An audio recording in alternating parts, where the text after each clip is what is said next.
Today, we'll continue to show you some of our best stories from the semester. We'll explain why the Obama administration might be influencing a new law in Nevada. Plus, we reintroduce you to a women's basketball player named Freshman of the Year. All this and more on this edition of UNLV Views.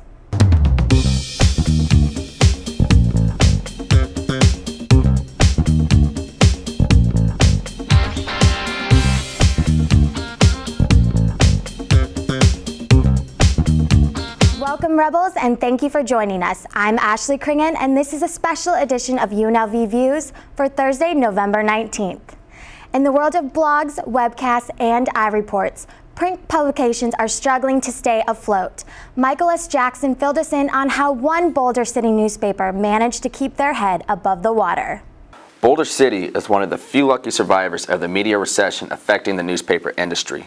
Lucky in the sense that it has neighboring Las Vegas with two major dailies where one suspends publication and the other is able to keep the hot presses running for the small town. As daily and weekly newspapers continue to disappear day by day, the quaint little town of Boulder City almost became a recent victim of the current media recession plaguing many small communities across America. On October 22nd, the Boulder City News, operated by Greenspun Media Group, stated on the front page of its final issue that a decline in advertising revenue over the past 18 months has caused the local media giant to cease publication of the paper.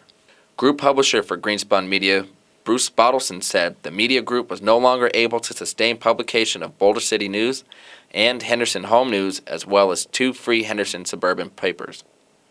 The costs of printing and delivery are high proportionate to your revenues these days, to your advertising revenues, and the getting people to pay for paid subscriptions is a real challenge. However, on October 23rd, Stevens Media Group, the parent company for competing Las Vegas Review-Journal, announced they would begin publication of a weekly paper for the town just 20 miles southeast of Las Vegas. The Review-Journal already published a smaller weekly paper called the Boulder City View prior to the announcement. Director of Community Publication for Stevens Media, Jeff Schumacher, wants to assure residents that the Boulder City Review will be up to community standards. Our intention is to provide a full-bodied, complete community newspaper in the tradition that the Boulder City News set decades ago. The tradition of a Boulder City newspaper began on April 10, 1940. Both Boulder City and the Hoover Dam were built during the 1930s and the Great Depression. Boulder City Chamber of Commerce CEO Jill Lagan and businesswoman Karen Pelishud both expressed sadness about the loss of the Boulder City News, but have some optimism about the Boulder City Review. It'll be interesting to see how the new Boulder City Review plays out. We have already been contacted and we'll be doing quite a few ads with them, and we'll see how it all works out for the residents here in Boulder. I'm not sure what to think about it. We'll have to see when it comes out.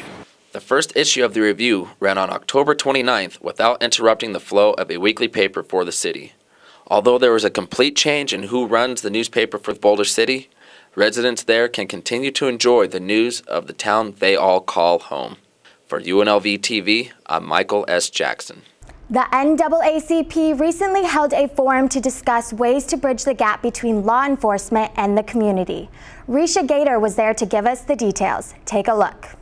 The NAACP Las Vegas branch held an open community forum with law enforcement and other officials to talk about ways to protect our youth from the streets, as well as why the minorities in Clark County are the majority in our jails and prisons. Statistics show that 1/3 of minority descent men born in Clark County go to prison. With a county of 2 million people, that averages to over 660,000 members of our community. Representatives from the Juvenile Justice Department, Coroner's Office, City of Henderson and North Las Vegas, the American Civil Liberties Union, church officials, as well as the district attorney were all on hand to receive questions and elaborate on each department's issues related to the minority community and how they are being dealt with.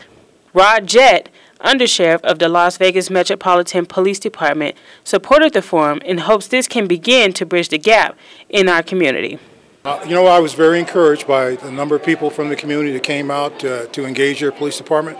I think this is just a starting point. We just can't have meetings and talk about issues in our community that we know are systemic and we've had for a long time. I think this has to be a catalyst for, you know, workshop type meetings where we get down to the real grassroots issues of what causes conflict between communities and police.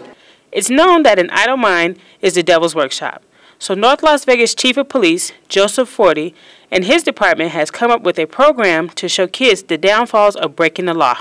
Life of Crime is a program that, you know, it does deal with kids that are at risk, and it does deal with kids that that are just good kids, you know, and it's a program set up so that they can understand what happens in life when you make bad choices.